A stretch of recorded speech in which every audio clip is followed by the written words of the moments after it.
Na verdade, quero trocar uma ideia contigo, né? Se puder se apresentar, estamos aqui com Vamos meu lá. amigo, irmão de fé, camarada, sócio, parceiro de várias histórias. Aliás, estava até hoje um pouco mais cedo vendo uma foto de 2016, quando a gente estava junto lá na premiação da LAC em Miami. Foi um evento super bacana, né? Onde estávamos eu, você, Flávio, o Jean também estava lá conosco, tinha uma foto super bacana. Já até que eu vou publicar essa foto depois. Mas acho bacana, né, Gustavo, você falar seu nome, Gustavo Biagioli, gestor jurídico de bastante tempo, hoje trabalho em empresa, né, muito tempo, hoje trabalhando em escritório, os últimos anos aí passando em escritório, e acho que eu pedi para você se apresentar, eu acabei te apresentando, mas daí a gente inverte, Claro, você me apresenta. claro. Eu estou aqui com o Eduardo, meu amigo, irmão querido também, de muitos anos.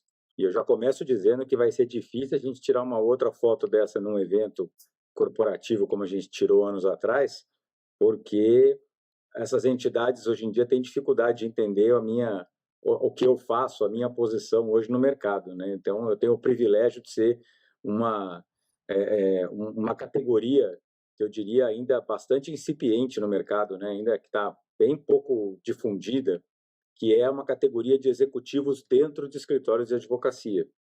Então, eu me lembro quando eu fiz a minha primeira incursão nesse mercado em 2018, um outro grande amigo nosso, inclusive, que era o responsável por fazer a seleção de perfis para essa vaga, comentou comigo. Eu perguntei para ele, pô, mas quantas pessoas tem, né, nesse mercado, né? Porque eu não estava conseguindo lembrar de ninguém depois que ele descreveu, né, o que eu faria, né, atuar como um diretor jurídico de compliance, enfim, um executivo administrativo de gestão dentro de um grande escritório de advocacia. Eu falei, bom, bacana, mas quantas pessoas, né, que tem no mercado, né, que são diretores jurídicos de escritórios de advocacia? Ele falou, nenhum que eu conheço.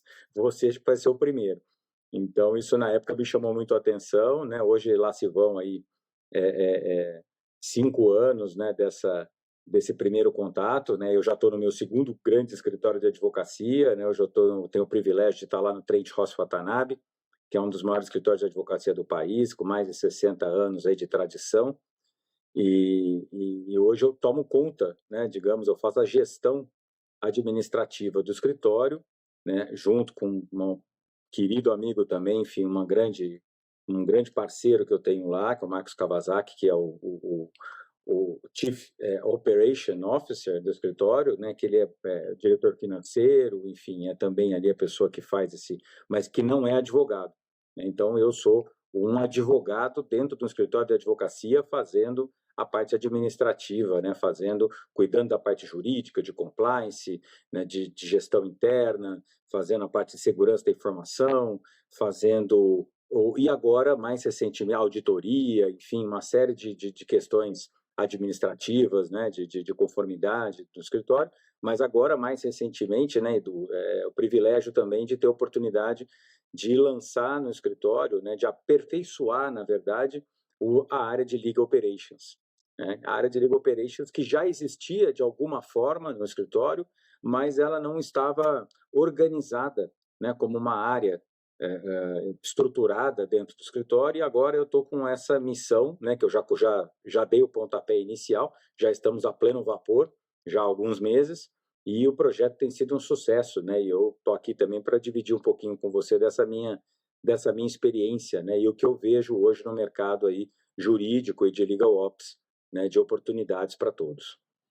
Isso é muito bacana, Gus. E no fundo, assim, você sempre, né, na vanguarda de diversos assuntos, procurando trazer o que tem de novo e, enfim, movimentando, né, o nosso mercado, sejam departamentos jurídicos internos de empresas, sejam departamentos de organização administrativa de escritórios. E desde quando a gente começou lá falando de jurídico sem gravata, e desengravatando todo mundo, né, tirando as gravatas mentais aí dos executivos e formando, né, executivos de verdade, a gente vem nessa jornada e muito bacana. A gente está puxando essa linha construtiva, né, e esse caminho Eu acho que evolutivo. a gente tem a satisfação, né, Edu, de ter um legado que a gente, né, ao longo das nossas carreiras aí, de vanguarda mesmo, como você falou, né? É preciso sempre você pegar carona, né, num movimento, em alguma coisa, não desmerecendo, mas é claro que você já tem, digamos assim, alguns parâmetros de segurança, né, para seguir, de modo que você sabe mais ou menos o terreno que você está pisando. Quando eu comecei a falar de compliance no Brasil, a gente nem chamava de compliance, basicamente, né? Então, estou falando aí de mais de 15 anos atrás, 2008 e por Não tinha nem aí, quer Lava dizer, Jato ainda no Brasil.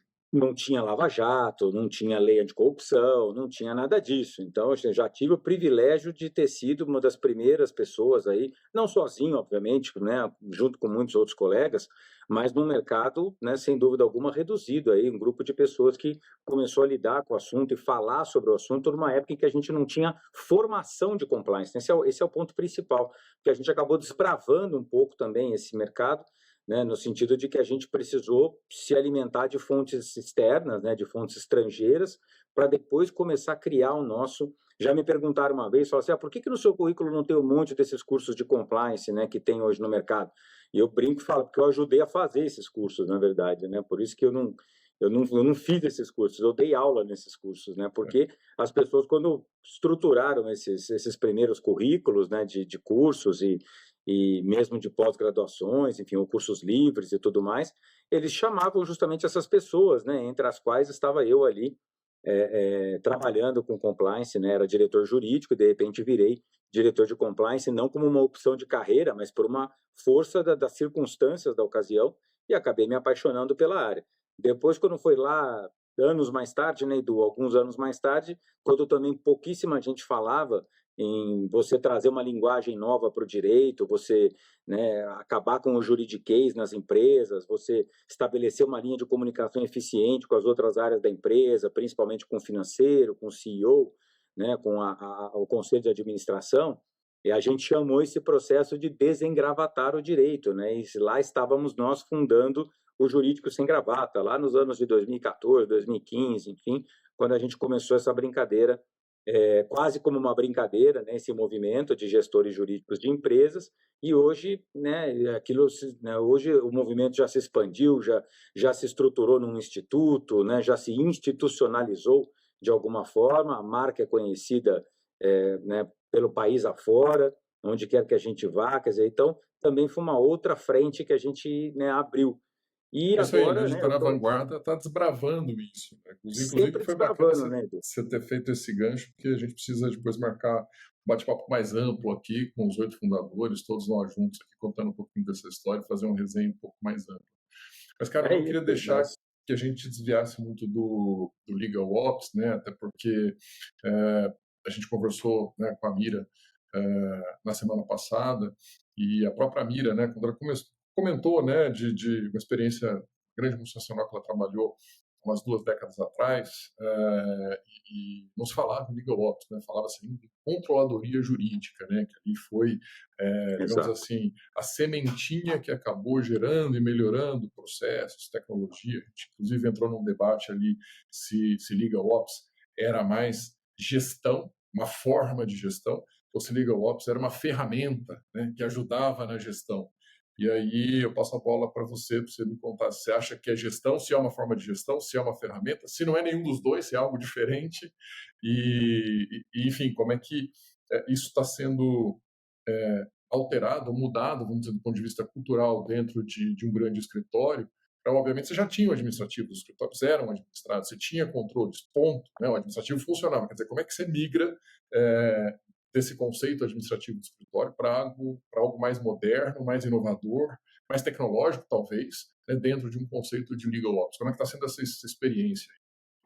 Essa experiência, e eu ia conectar exatamente com o que eu estava falando, quer dizer, seria, vamos dizer assim, para mim, uma terceira frente, né, que a gente começou a desbravar de forma pioneira, é justamente fazer essa transformação, essa evolução da controladoria jurídica para o Legal Operations, né? Então, acho que é uma área também que, né, esse nosso grupo aqui, ele, desde os primórdios ali, a gente sentia realmente essa necessidade de você ter uma conexão entre diversos serviços, seja dentro de um departamento jurídico de uma empresa, seja dentro de um escritório de advocacia, que pudesse agregar um valor ao conhecimento técnico jurídico, né, que até então caminhavam assim em paralelo e muitas vezes não chegavam a se encontrar nunca, né? Então essa necessidade começou a se fazer cada vez mais presente, né? Isso tem tudo a ver com a mentalidade desengravatada. Então o que aconteceu é que à medida que eu fui assumindo funções de gestão dentro do escritório de advocacia, agora eu vou falar da minha experiência específica no escritório de advocacia, eu fui percebendo que as áreas de inteligência jurídica dentro do escritório, né, o que a gente chama ali dos grupos de prática jurídica, elas trabalhavam o que eu chamo de silos, né, em silos, quer dizer, se comunicando pouco entre si, né, como é normalmente o que acontece na maioria, até mesmo das empresas, enfim, dos escritórios.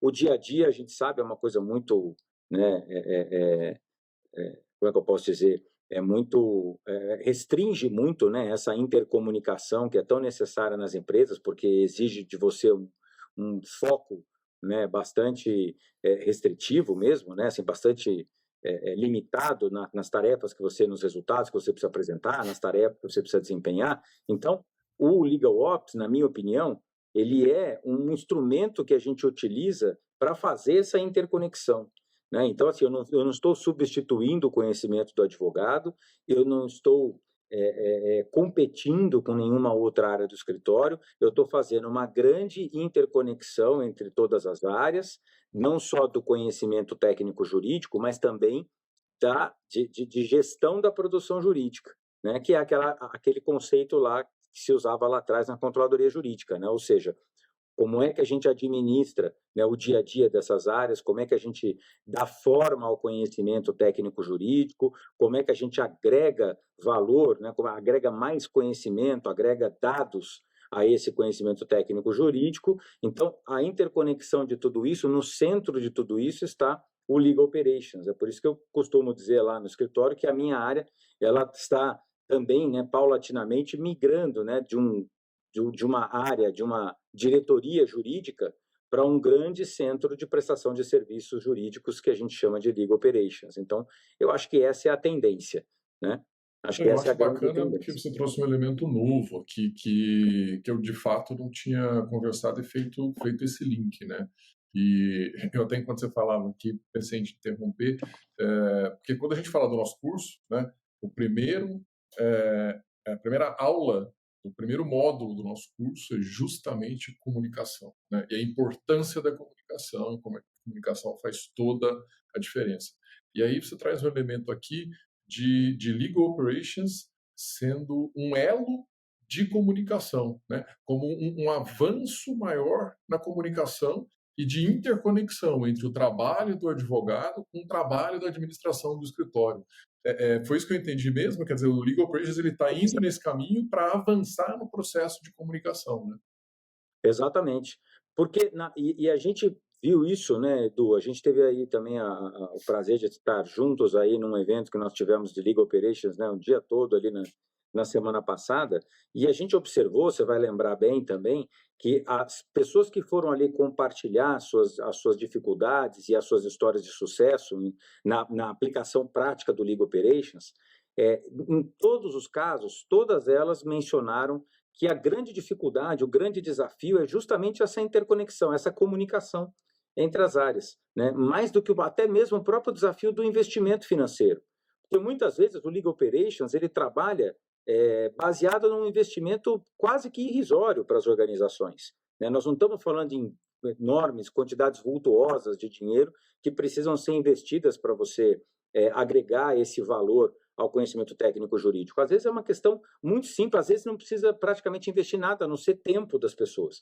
Então, não por acaso, né, para surpresa, pelo menos não para mim, acho que de ninguém ali, o grande obstáculo que todas as pessoas que estão hoje praticando Legal Operations em suas empresas, em seus escritórios, compartilharam ali conosco, é justamente você ter a gestão desse processo como um todo, né? Fazer essa intercomunicação, como eu falei, quer dizer, garantir que cada um saiba exatamente, né, qual é a responsabilidade que lhe cabe, quem vai coordenar tudo isso, alinhar um resultado em comum, né? Então, você fazer essa gestão de projeto, digamos assim, dentro do LegalOps, ela é fundamental. Para mim, o LegalOps é esse instrumento. E até acho que cabe falar uma outra coisa também, né, para os nossos ouvintes aqui, para quem nos acompanha e está interessado, né, interessadíssimo na implementação do LegalOps na sua organização, é que a minha recomendação é a seguinte: pensa grande, mas começa pequeno. Né? Então, assim, Legal Operations é uma coisa que se você olhar aquela famosa mandala do CLOB, né, que o CLOB seria aquela organização internacional do Legal Operations, né, que foi o CLOC, perdão, a mandala do CLOC. O CLOB, na verdade, já é uma entidade criada aqui no Brasil, justamente para se conectar com o CLOC, que é a organização internacional. Mas Cara, eu vou não conheço compartilhar essa aqui, né? mandala do Clock aqui, cara. Essa para mim é novidade. Explica para a gente aí. Então, para mim, a mandala do CLOC é um ótimo ponto de partida para a gente olhar o potencial de expansão do Legal Operations dentro de uma organização. O lado ruim da mandala do CLOC é que quando você olha para ela, né, depois a gente pode compartilhar aí com os nossos seguidores, aí, os nossos ouvintes, mas quando você olha para ela é assustadoramente ampla. Né? Então, o que acontece? Ela entra em vários lugares da empresa. Ela entra na comunicação da empresa, ela entra no financeiro, ela entra no planejamento estratégico, ela entra na gestão do conhecimento, ela entra em tudo que você possa, assim, todas as áreas, de alguma forma, você tem ali, digamos, um braço do Legal Operations. E quando eu olhei a mandala pela primeira vez, eu pensei comigo, meu Deus do céu, isso nunca vai funcionar no meu escritório, no escritório brasileiro de advocacia, né? Como é que eu vou fazer? Isso aqui está soando multinacional demais para o meu gosto, né? Eu não sei se eu vou conseguir me encaixar nessa estrutura. Com o passar do tempo, Edu, eu fui descobrindo o seguinte: eu não preciso me preocupar em absorver, enfim, ou estender os tentáculos por todas aquelas áreas. Né? O mais importante de tudo é você identificar oportunidades onde você realmente pode agregar valor naquele conhecimento técnico-jurídico e entregar, né, um projeto bem feito, e você começar pequeno, escolhe esse ou aquele projeto, depois, com o passar do tempo, inclusive eu tive conversando até com os fundadores do CLOB, né, que é justamente a iniciativa brasileira que faz essa conexão com o CLOC, mas eles não são uma filial do CLOC, digamos assim, eles são uma entidade genuinamente brasileira que, segundo eles, eu ouvi deles, estavam até, inclusive, em conversas para estabelecer, aprimorar essa linha de comunicação com o CLOC. Mas o que o pessoal do CLOB diz? Exatamente o que eu acabei de falar agora, em relação que é aquela velha máxima do compliance também que a gente usa, que não existe o one size fits all. Ou seja, não tem tamanho único, né? Não dá para você pegar aquela mandala e falar, ou você faz desse jeito ou você não faz. Não existe isso em Legal Operations. Né? Então, você tem que descobrir qual que é a sua mandala. Né? Você tem que descobrir qual que é as suas necessidades e as suas possibilidades quando você vai startar um projeto de Legal Operations na sua organização. E você vai fazer isso, eu tenho certeza absoluta. Usando essa linha que eu falei da intercomunicação entre as áreas, você vai fazer isso com pouco dinheiro e você vai fazer isso utilizando o menor contingente, digamos, de pessoas, de tempo dessas pessoas possível para você poder marcar os seus primeiros gols, né? Entregar os seus primeiros projetos e ganhar musculatura nessa estrutura, né? Para depois, sim, você fazer investimentos maiores. Para dar o exemplo prático aqui do que está acontecendo no escritório, Edu, eu comecei a área de Legal Operations ainda na virada do ano, me comprometendo com os sócios do escritório a não precisar de investimentos adicionais. Eu falei, olha, eu quero começar essa área, eu entendo que a gente tem uma excelente oportunidade e eu me comprometo, não vai precisar de investimento adicional. Poxa, mas como assim, Gustavo, não vai precisar de investimento adicional? Não vai, sabe por quê? O que eu vou precisar de vocês é o compromisso de que eu posso negociar com as pessoas das áreas um pouco de tempo de cada uma delas. Tudo bem? Se eu fizer isso, eu vou coordenar os projetos de modo que eu vou usar um pouquinho do pessoal de comunicação, vou usar um pouquinho do pessoal dos grupos de prática jurídica, vou usar um pouquinho do pessoal ali de design do escritório, e por aí vai. Até que a gente realmente começou, né, conseguiu dar esse pontapé inicial e começou a entregar os primeiros projetos. Aí o que foi acontecendo? A demanda está crescendo exponencialmente, né? E aí tem uma coisa muito bacana também do que eu quero dividir, é que a demanda começou interna e ela agora já está migrando, né? Ou pelo menos está se ampliando também para os nossos clientes. Então, o que está acontecendo é que eu estou transformando a área do Legal Operations do escritório num centro de receita, o que até então era inimaginável para eles, na estrutura Você antiga, consegue né? cobrar isso dos clientes, né? Esse resultado Exatamente. positivo, ele tem valor e, obviamente, você Esse é um consegue... serviço que está sendo feito por advogados, né, capitaneado por advogados. Existe um expertise jurídico que está sendo colocado em cima, não é um serviço de design que você pode contratar uma agência. Ah, não, então eu vou contratar o pessoal da agência de design e pronto, eles resolvem para mim. Não é, porque o que você vai transformar ali, quando você faz um visual law, por exemplo, um legal design, você precisa desses profissionais, mas esses profissionais precisam igualmente de você, que você é o detentor do expertise jurídico. Então, se você não souber dizer exatamente qual é a mensagem que você quer passar, de nada adianta você entregar, sei lá, um memorial, por exemplo, de 30 páginas para o designer e falar para ele, cara, transforma isso aqui em 2 páginas de visual law para mim. Não vai funcionar. Né? Ele não sabe a essência do que você escreveu ali. É um comensalismo, Então, né? esse Um não trabalha conhecimento sem o técnico outro, né? jurídico, Uma coisa está junta, misturada. exatamente, um não trabalha sem o outro. Esse conhecimento técnico jurídico é fundamental. Estou dizendo isso só para dizer que não há sequer uma desvirtualização, digamos assim, desvirtuação do trabalho que um escritório presta normalmente para os seus clientes. Né? Quer dizer, eu estou só fazendo isso de uma forma diferente, utilizando, né, ferramentas, instrumentos diferentes e fazendo tudo isso através da filosofia do Legal Operations. Né? E com isso, criando, aí agora minha área está crescendo, tanto que eu acabei de contratar, inclusive, uma pessoa, agora, pela primeira vez na minha gestão aqui, 100% dedicada ao Legal Operations. Então, já vou ter a primeiro profissional que já está 100% focado na minha área, porque a minha diretoria, como eu expliquei no começo, tem várias atribuições, sim, mas essa pessoa que eu estou contratando, ela vai estar full-time olhando justamente para essa nossa demanda de Legal Operations, que está crescendo bastante, principalmente com essa demanda que está chegando dos clientes. Eu estou com um projeto, por exemplo, que eu posso dizer algumas coisas aqui sem comprometer questões de confidencialidade, um projeto em que a gente fez, Edu, o cliente veio com uma ideia em que, para poder dar certo, o escritório deveria contratar pelo menos uma meia dúzia de paralegais, de pessoas ali para fazer uma conferência de documentação, enfim, de uma forma bastante rudimentar, digamos assim. Né? E envolve, inclusive, como é que fala? Órgãos ligados ao setor público e tudo mais, então tinha toda uma preocupação, um cuidado de fazer aquela coisa bem básica. E aí a demanda chegou para a nossa área e eu falei, olha, vamos pensar diferente esse projeto. Vamos pensar esse projeto como uma esteira. Né? E o que a gente consegue automatizar dessa esteira? Vai eliminar os seres humanos da esteira? Claro que não. Mas o que a gente pode automatizar para evitar aquele retrabalho que não agrega nada? Aquilo que você precisa só de uma quantidade de pessoas que não estão agregando para fazer um serviço que a gente brinca, né? Chama cara crachá, né? De você ficar conferindo uma coisa, conferindo outra, preenchendo isso, preenchendo aquilo. Nós fizemos, Edu, com um investimento baixíssimo, baixíssimo mesmo, tá? Estou falando de coisa que é irrisória em termos de um escritório de advocacia.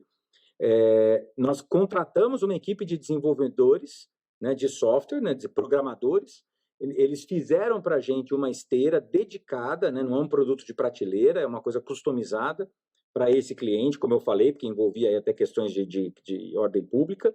E eles fizeram uma esteira e que hoje entram todas as informações, sai a peça que tem que sair do outro lado, já vai para a assinatura digital, a que pessoa já recebe aquilo lá com assinatura reconhecida, e assim, em suma, né, reduziu drasticamente o tempo, né, que isso levaria para a gente poder entregar para o cliente aquilo que ele precisava, a um investimento que é baixíssimo, tanto para o escritório quanto para o próprio cliente, e o cliente está altamente satisfeito com a rapidez, né, e principalmente com a acuracidade, ou acurácia. Estou usando umas palavras difíceis hoje, né, que não são minhas, mas, enfim, com a acurácia das informações, ou seja, há um percentual quase irrisório de margem de erro, porque tudo é feito dentro de uma parametrização que é feita por seres humanos, mas que é feita uma vez só.